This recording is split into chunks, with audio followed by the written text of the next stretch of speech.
What's going on, guys? Anthony here, not Blame Truth, just Anthony. I want to talk to you about some real life stuff here and not do the Godfather persona.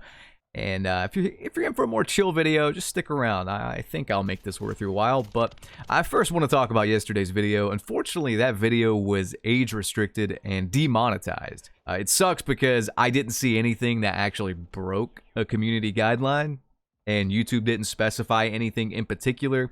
I appealed it. They still kept the, age restriction in place. The only thing I can really deduce from this is that it's Activision not being happy that I am showing their numbers and not being very kind to the fact that their numbers aren't great. That's the only thing I can think of. They've copyright struck me in the past, Activision have, for things that were like public on Google, like public images and stuff like that. So I've been very selective since then because I don't want to get struck. I think they just couldn't strike me here, so they probably did something behind the scenes with YouTube to just kind of push that video down and make it not be viewed as much. That's the only thing I can figure out. If you guys can watch that video, and if you want to let me know anything I did, because YouTube won't, they won't tell me, let me know.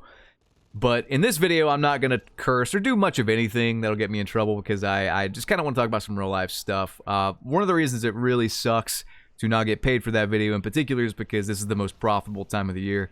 But also because my dog is probably going to have to get surgery again for the same issue I mentioned in the video I uploaded a week or so back when I had the migraine. I think he's got the same issue with the masses. Like literally right after I made that video, I noticed he had some blood spotting on his beanbag bed that he lays in, 3Bs.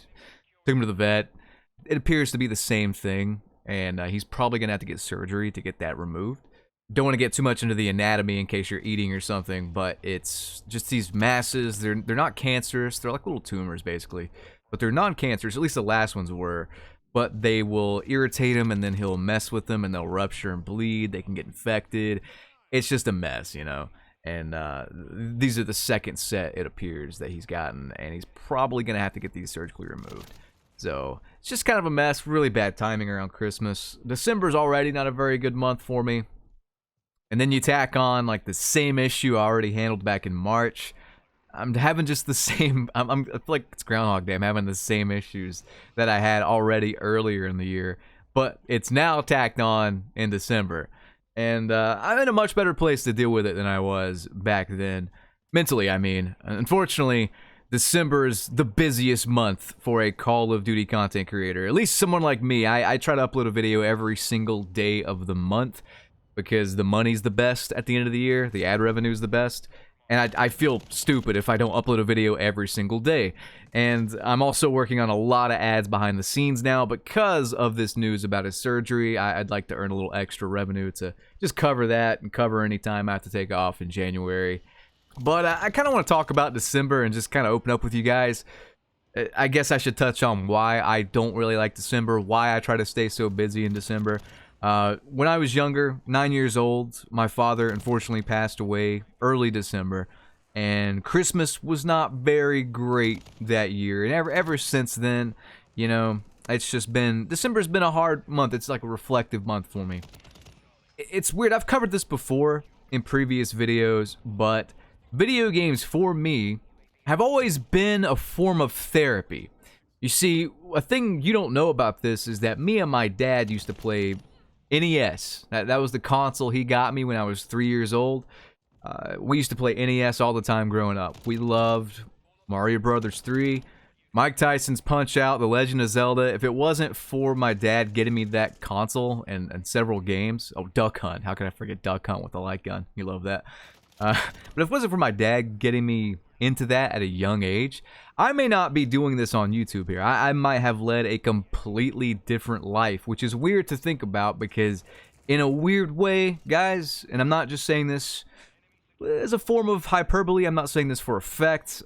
If I did not have my YouTube career, we'll say, if I couldn't do this for a living, if I had to live a more generic life, so to speak, I don't think I would be here, as dark as that is.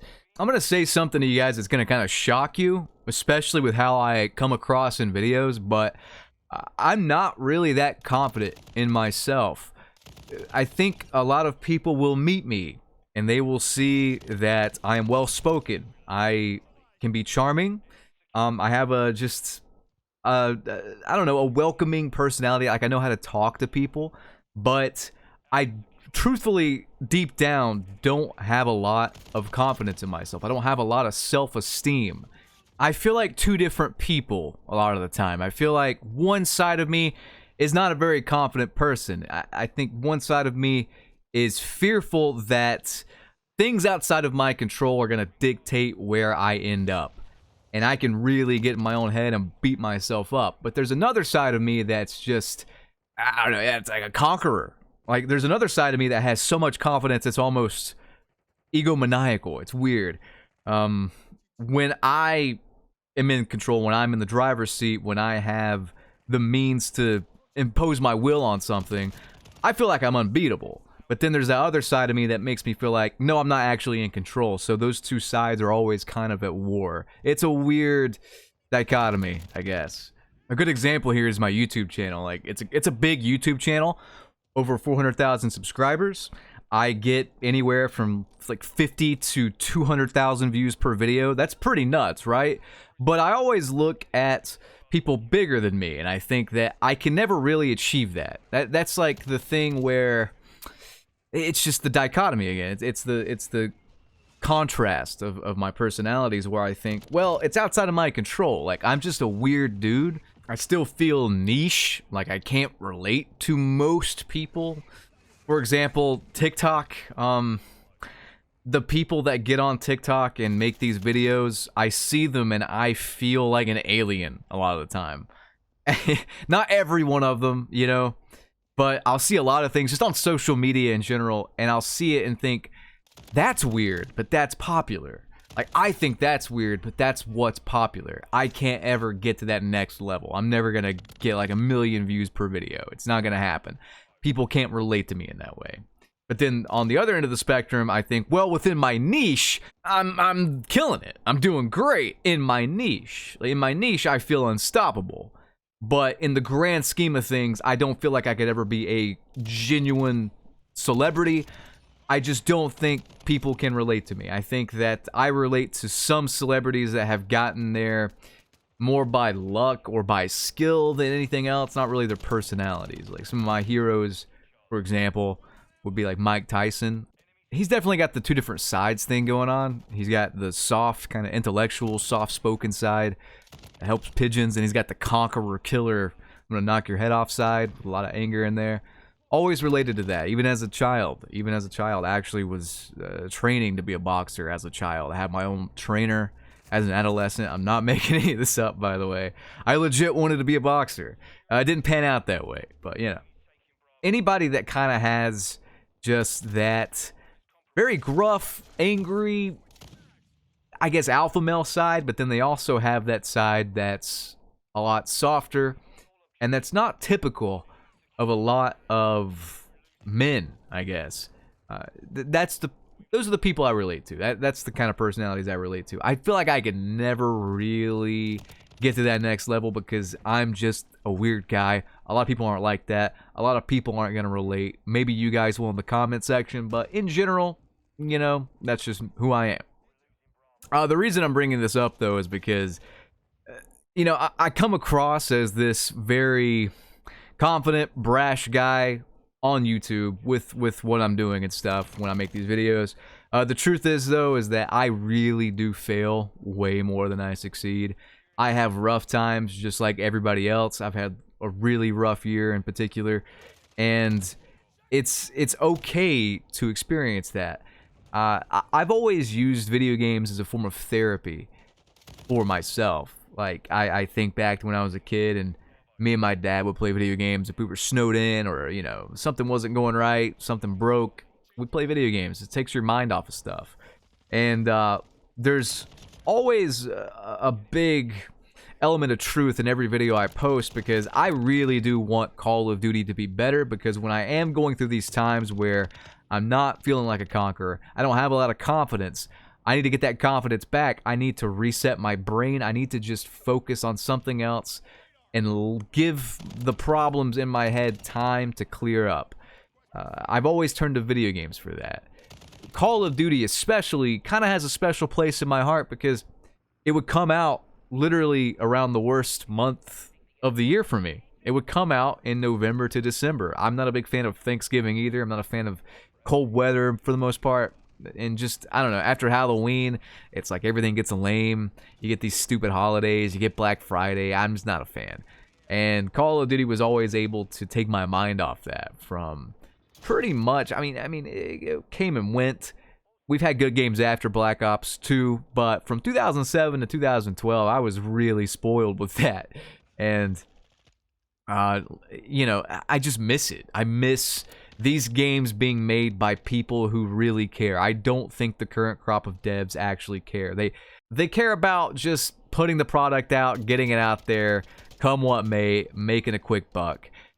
They don't care that they're releasing something that's to be consumed by people. They don't care that they're releasing something that is considered an art form, really. I think video games are art.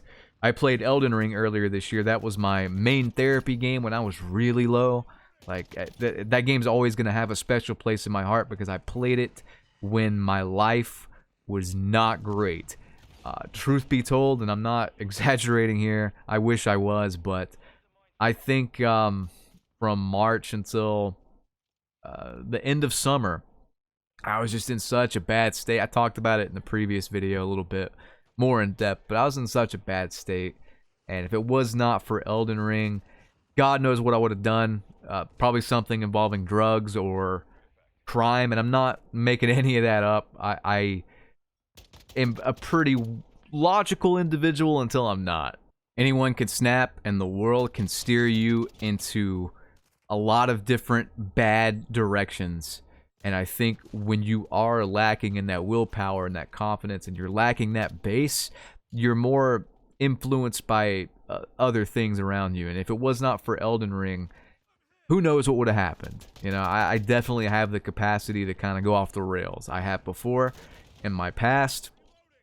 And I don't know, I take video games kind of seriously. I don't know if that's just weird to say, but there is a big element of truth in every video I make. I really do want to see Call of Duty try harder. It doesn't have to be perfect. I'm always going to have something to complain about, you know, make fun of, but overall, I just want a fun game. I want a good game, and I don't think we are getting that, at least on the multiplayer side. From what I've seen of Warzone, I don't think we're getting that either. I think that some definite stuff needs to change in AAA gaming as a whole, because it's depressing. It really is depressing. I have always turned to video games in my darkest times, so I don't turn to something that's going to get me in trouble. It really is a way to escape life for at least a brief period of time. The way I game, I'm not sure if you guys can relate to this, but I don't game constantly all year.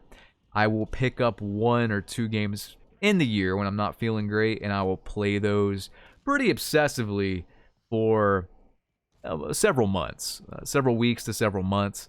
And then once I'm better, I'll kind of put it on the shelf and maybe come back to it at a later date when I'm not feeling that great. That's just what I've always done. I don't know. And hope that comes across in the videos. Like, I want these games, Call of Duty, to be genuinely good. I feel like the consumer is just getting dicked around. I don't like it. I'm never going to stop talking about it, even if I have to make every video a sponsored video. Like, if they just keep demonetizing me, like, whatever. I'll plug Manscaped. I'll plug my other great sponsors.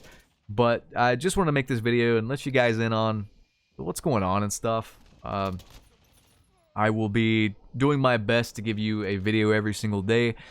I will be doing some more sponsored content. I hope you don't mind, and I hope everything is good for you this holiday season. You can leave a comment below if anything I said struck a chord, and I will catch you guys in the next one. Goodbye.